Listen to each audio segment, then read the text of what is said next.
Del Partido Independiente a la presidencia de la República, Pablo Mieres.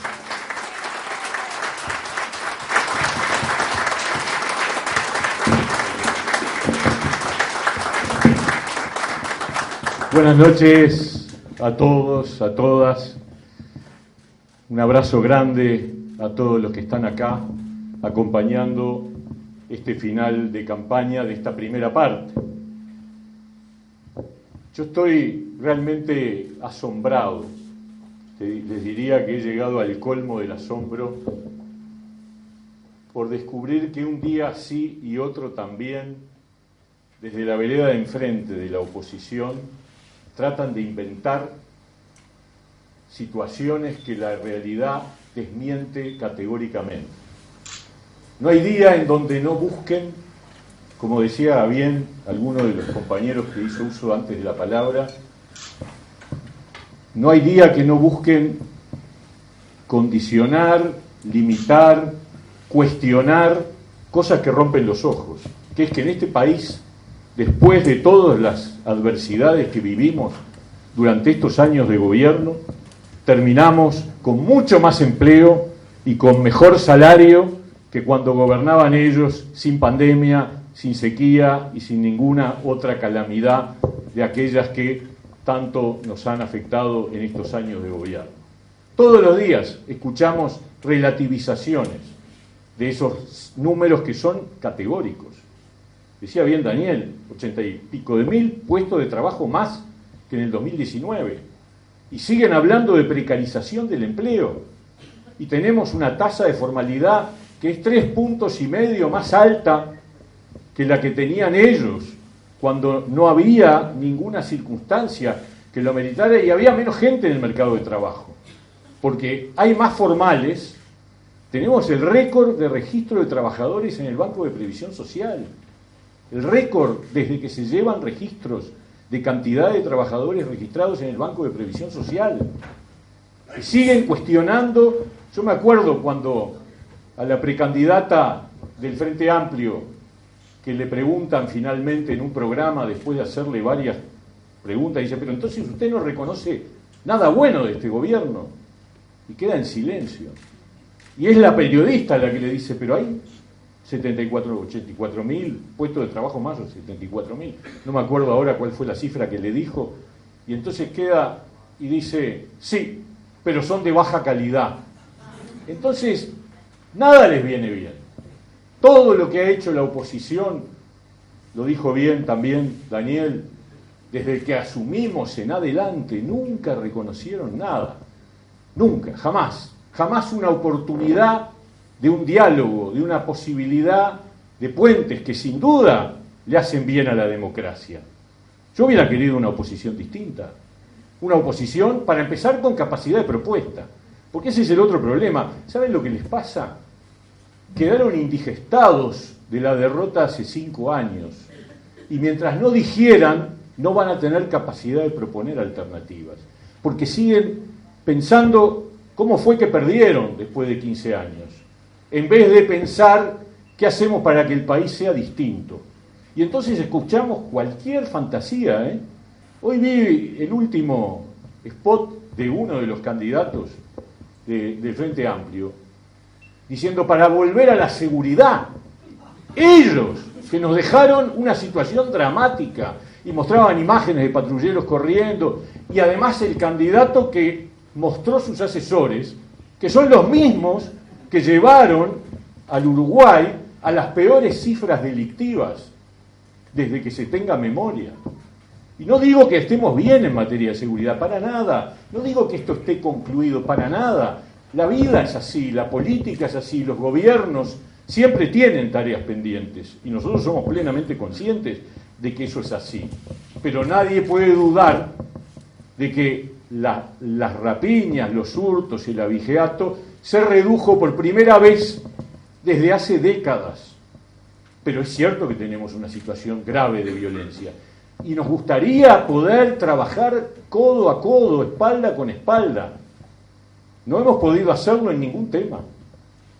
Con la transformación educativa que ellos prometieron elección tras elección, Porque yo recuerdo el 1 de marzo del 2010, en ese momento asumiendo el Pepe Mujica, diciendo educación, educación y más educación.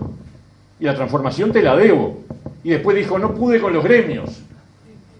Esos gremios, de los que ahora Orsi dice que hay que trabajar con los docentes, con los gremios. ¿Cuál es la transformación que va a ocurrir? Porque después vino Tabaré Vázquez. Y Tabaré Vázquez demostró fehacientemente que en el gobierno de Mujica no se había hecho el cambio, porque dijo, hay que cambiar el ADN de la educación. Y no le tocó nada, ni un gen, creo que es así que es el concepto. Nada, quedó igual. Y ahora empezó la transformación educativa. Y le falta mucho, le queda mucho por delante, pero lo que sí tenemos claro es que si el Frente gana, se frustra. Si el Frente gana, se acaba la transformación educativa. Y mira que la transformación educativa, yo no creo que sea un proceso de una vez. Yo creo que en el mundo de hoy es permanente. Tiene que haber cambios todo el tiempo, y eso es un gran desafío para el sistema educativo, que está acostumbrado a muchas rigideces, a mucha burocracia, porque el mundo va muy rápido, y porque el sistema educativo tiene que estar en sintonía con el mundo del trabajo. Y el mundo del trabajo cambia a una velocidad que la educación no. Entonces, transformar la educación no es de una vez y para siempre, no es hacemos la reforma y terminó.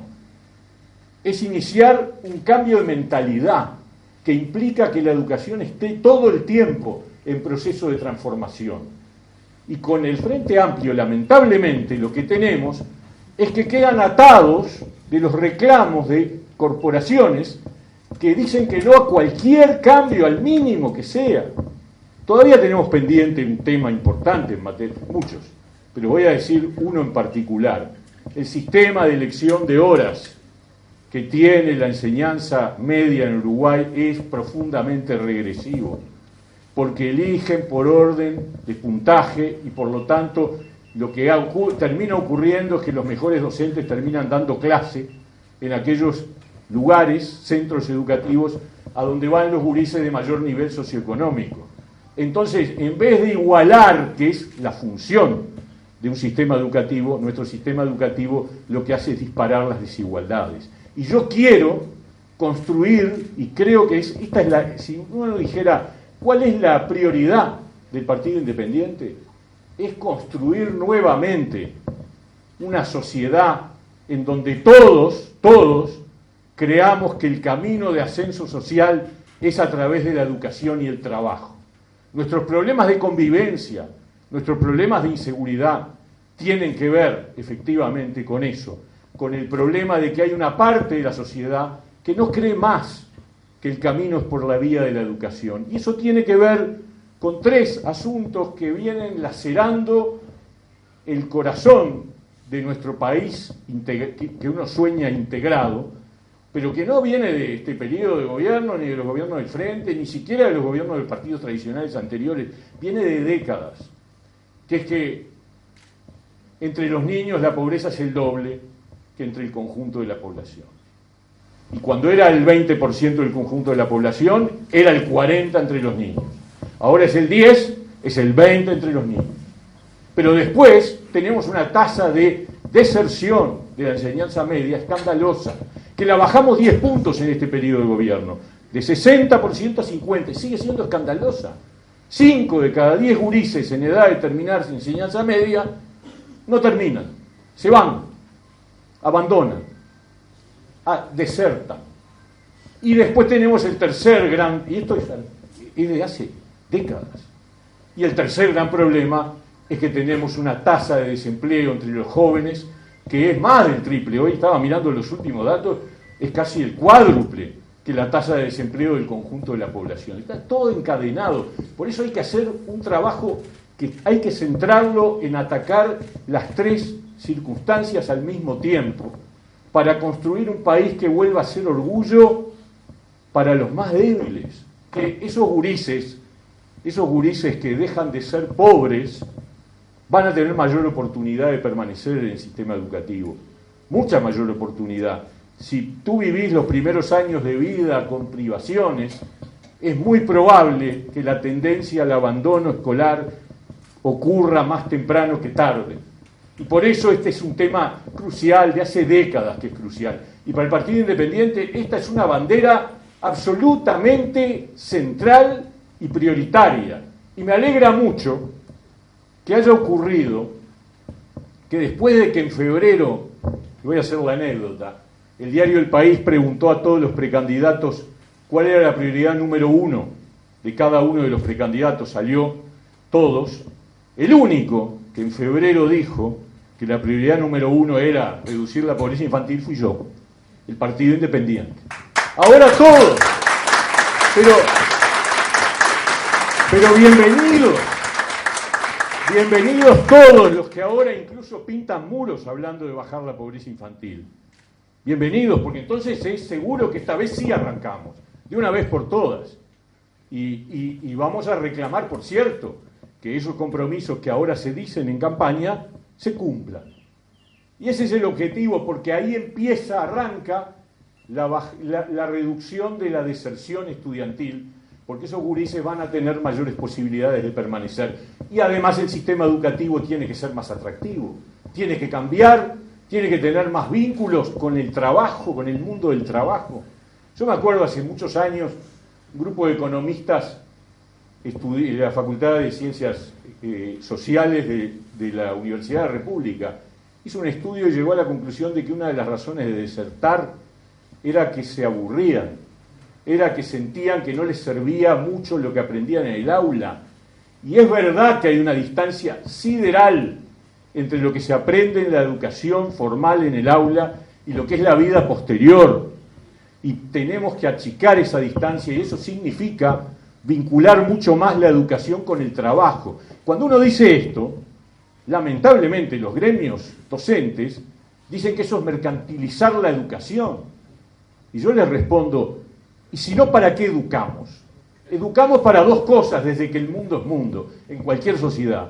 Educamos para construir normas y valores comunes junto con la familia, generar la integración de la sociedad, y educamos para ser exitosos en la vida adulta, y eso significa prepararse para el trabajo.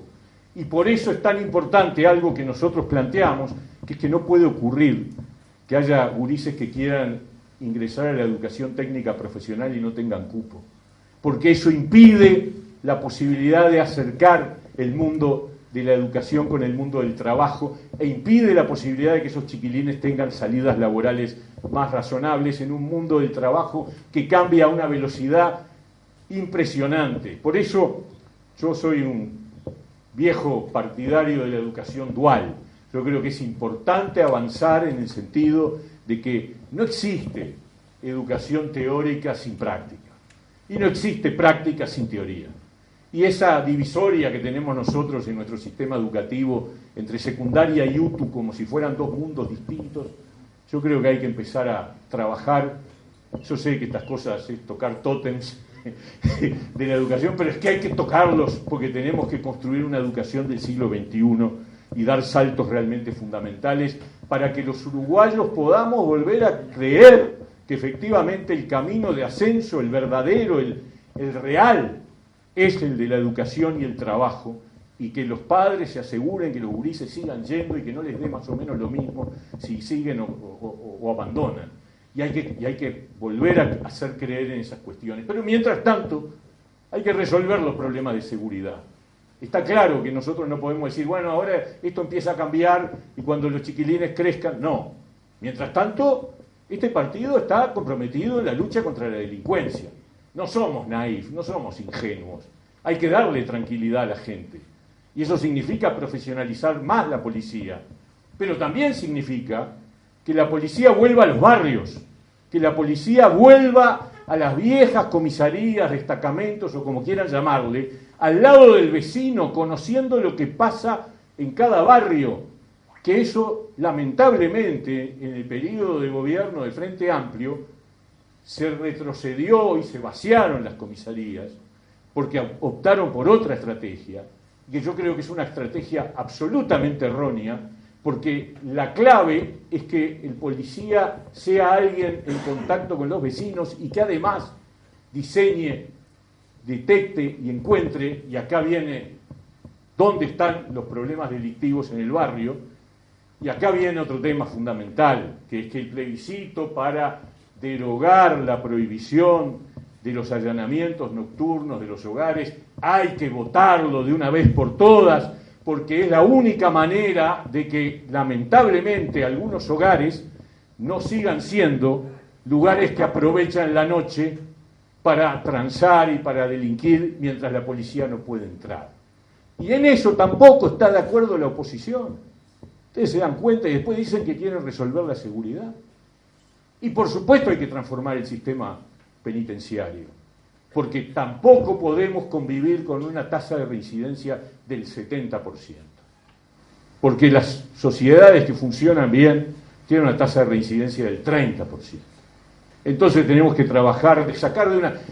Yo me acuerdo en el 16 propusimos nosotros un diálogo sobre seguridad en la Torre Ejecutiva, Tabaré Vázquez dijo que sí, y ahí estábamos todos de acuerdo que el INR tenía que salir del Ministerio del Interior. Y sin embargo, han pasado casi 10 años y sigue ahí en el Ministerio del Interior. Los más veteranos sabemos que hasta el 71, en el Uruguay, los sistemas penitenciarios estaban bajo la égida del Ministerio de Educación y Cultura, porque la idea era que las cárceles tienen que ser un reeducador social. Después se escaparon 107 tupas en una noche y lo pasaron al Ministerio del Interior. Y después vino la dictadura. Y después vinieron los sucesivos gobiernos y a pesar de que estamos todos de acuerdo en que hay que cambiarlo, no lo cambiamos. Tiene que ser un servicio descentralizado. Pero estas cosas, para que no digan que nosotros nos preocupamos solo de los asuntos sociales o de la preocupación por los débiles, también nos preocupamos por la seguridad. Pero también nos sentimos parte de este gobierno. Somos responsables de este gobierno. Nosotros no somos de los que decimos, estos son iguales que los anteriores, pero mantenemos los ministros y los cargos mientras tanto. No sé si les suena. Si sos tan coherente, viejo, hacer renunciar a tu gente. Porque si son lo mismo y ustedes son distintos, nosotros somos parte de una coalición. Tenemos diferencias, hemos tenido, Daniel Radío recién lo dijo con mucha más claridad que lo que puedo decir yo. Por supuesto que incomodamos, discutimos, tuvimos pulseadas, discusiones, diferencias, y no las sacamos todas a favor, por supuesto que no.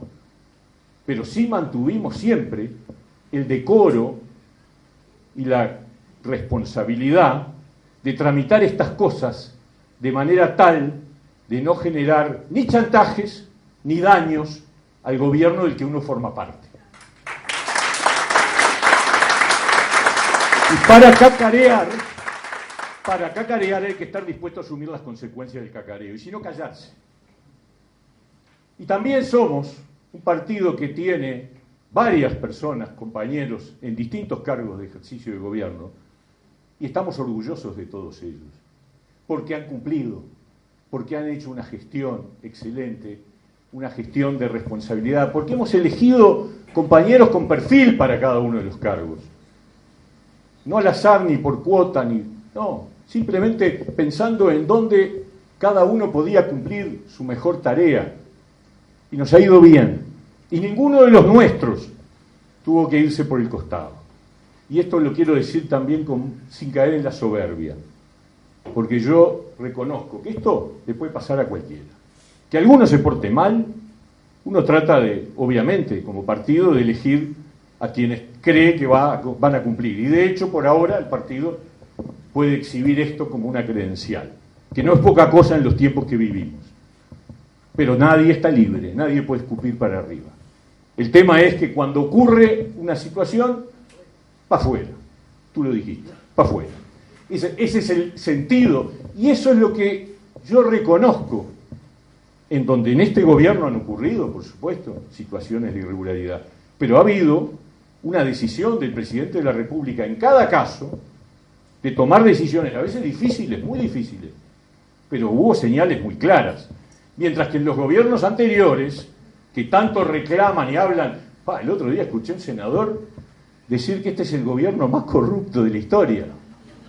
tendría que lavarse la boca antes de decir eso, ¿no? Porque ellos tuvieron, en el periodo pasado, hace muy pocos años, la exclusividad de ser el único gobierno que debió pedirle la renuncia al vicepresidente de la República por corrupto. Y encima nos pidieron que no habláramos en la sesión de la Asamblea General en donde se produjo la renuncia para no afectar la imagen del país. Fíjense qué conductas, y nosotros accedimos para defender la imagen del país. Y fíjense cómo pagan ahora los que dicen que hay corrupción de manera fácil y sin pruebas, porque en realidad lo que sí ha habido en este gobierno, que ha tenido situaciones de irregularidad, no hay que negarlas, no hay que ocultarlas, no hay que barrer debajo de la alfombra y no hay que extenderlas como hicieron, sí, durante el gobierno del Frente. Yo me acuerdo que el primer caso que tuvieron, que fue un director de casinos, estuvo en el cargo hasta el día que lo procesaron. O sea, ni siquiera lo sacaron un rato mientras se hacían las indagaciones. Y uno leía la prensa y decía, sí, ¿y cuándo lo sacan? Y sin embargo, hasta el último minuto. Entonces, yo creo que nosotros podemos decir con claridad que además lo que está en juego en este año es la continuidad de un gobierno de coalición que le puso el pecho a las balas, a las más difíciles, y que además de eso inició la transformación educativa, hizo la reforma de la seguridad social, que en el periodo pasado el Frente decía, hay que hacerla, es fundamental, pero lo vamos a hacer en el próximo periodo de gobierno. O sea, no lo encararon, y nosotros, pandemia y todo, y sequía y no sé qué, hicimos la reforma de la seguridad social, sin medir costos, porque todos sabemos que la reforma de la seguridad social no es una producción de votos. Sin embargo, este partido colaboró y trabajó, y esta coalición terminó votando una reforma de la seguridad social que estoy seguro que en el futuro se va a valorar como histórica. Y por eso, porque creemos que es fundamental, porque además es de equidad, y en eso a nosotros nos duelen particularmente prendas, porque el autor del complemento solidario, que es una creación nueva de esta reforma, fue nuestro representante en la comisión de expertos, Álvaro Forteza, que merece un gran aplauso, tipo de primera. Todos los técnicos reconocen que con la nueva ley de seguridad social las jubilaciones más bajas van a crecer, pero no a lo loco como pretende este plebiscito que nos va a llevar, si triunfara, a la catástrofe. Por eso, este partido, el lunes que viene, le va a plantear a todos los candidatos electos de los demás partidos la firma de un compromiso de transmitirle a la ciudadanía que apoyar este plebiscito que está impulsando el PIT-CNT, y no por unanimidad, Miren que eso salió por una minoría mayor, y yo sé que hay sindicatos que, si se llegara a aprobar este plebiscito, sufren la caída de sus cajas, por ejemplo AEU. Pregúntenle a los dirigentes de AEU qué opinan de este plebiscito. Porque chau caja bancaria, porque una de las condiciones de continuidad de la caja bancaria es la edad de 65 años. Y si este plebiscito gana, se establece en la Constitución 60 y se funden las 3 cajas paraestatales de un saque, para hablar de uno de los problemas que significaría. Entonces le vamos a pedir a todos, el otro día me preguntaron a lo de la coalición, no, al de Frente también, porque esto es muy grave, y nosotros queremos que ojalá firmemos todos. Les digo la verdad, yo no quiero, a diferencia de ellos que, como se dijo también acá, preferirían que hubiera habido este gobierno, hubiera sido la derecha. Ellos siguen hablando de la derecha. Este es un gobierno de centro. En cualquier parte del mundo califica como un gobierno de centro. Ustedes empiezan a compararlo con lo que son los gobiernos de derecha en el mundo, y este gobierno es de centro. Y es de centro sobre todo porque está este partido empujando para que sea un gobierno moderado, con preocupación social.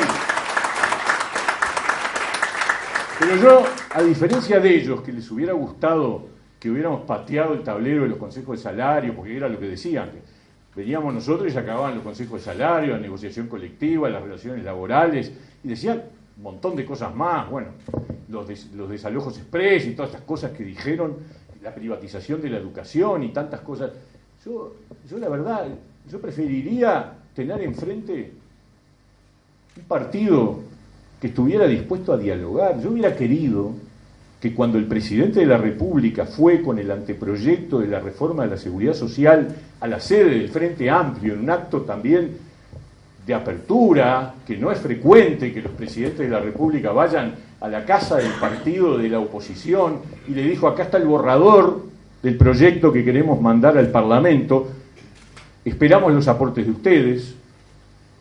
Nunca aportaron nada. Yo hubiera preferido que aportaran, que pusieran arriba de la mesa nada, absolutamente nada. Integraron la comisión de expertos y no propusieron ni un documento, ni una hoja alternativa, porque en realidad no saben qué hacer con la seguridad social.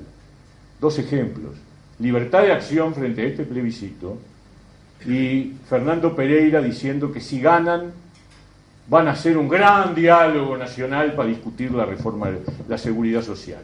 La salida que se tiene cuando no se sabe qué hacer. Y tenemos una precandidata que firmó y que ahora, cuando le preguntan qué opina de lo que firmó, dice que todavía no tomó posición, pero firmó.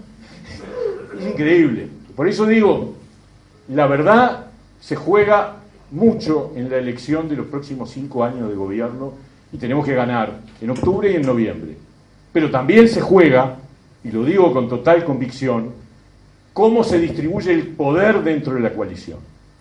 Eso se define en octubre. En octubre, y se empieza a definir el domingo.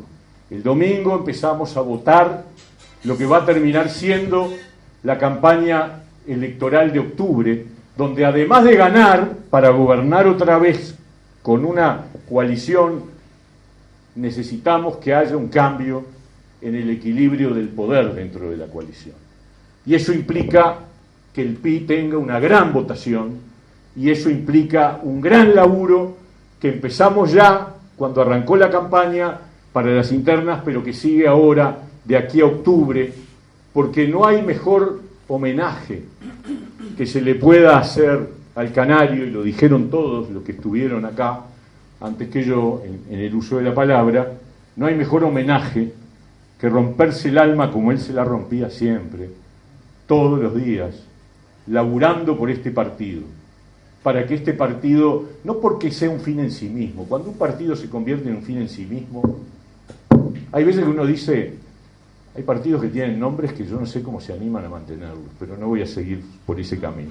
Simplemente digo, un partido no es un fin en sí mismo, es un instrumento al servicio de, y eso el canario siempre lo tuvo bien claro, y todos nosotros lo tenemos bien claro, y sabemos que si se cruza una línea, no estamos. Esa es la realidad, y así hemos trabajado. Y yo termino diciéndoles gracias, gracias a todos ustedes, y a tantos otros que están en distintas partes del territorio nacional, laburando sin pensar en ninguna retribución, laburando por convicción para este partido, pero para que este partido impulse ideas que hagan que los uruguayos vivamos mejor, porque al fin y al cabo la razón de la lucha, la razón de la política es tener una sociedad donde todos podamos sentir que vivimos bien, que nos sentimos bien y que hay oportunidades para todos. Y ese es el gran legado que nos dejó el canario y que todos ustedes hoy están honrando con ese laburo diario. Yo ayer recorrí con Juan Pablo 8 gazebos y ahí estaba la gente en el frío entregando las listas, y así se hace patria en este país, construyendo una sociedad democrática, más justa, más solidaria, como la que siempre quisimos desde el Partido Independiente. Así que nada, a trabajar hasta el domingo, y el lunes arrancamos de vuelta. Gracias.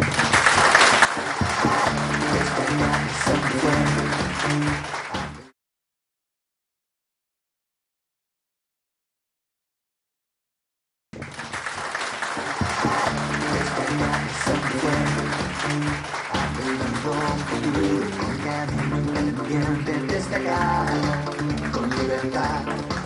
Hay que cuidar lo que logramos, apostando siempre más, trabajando con firmeza y con integridad, porque de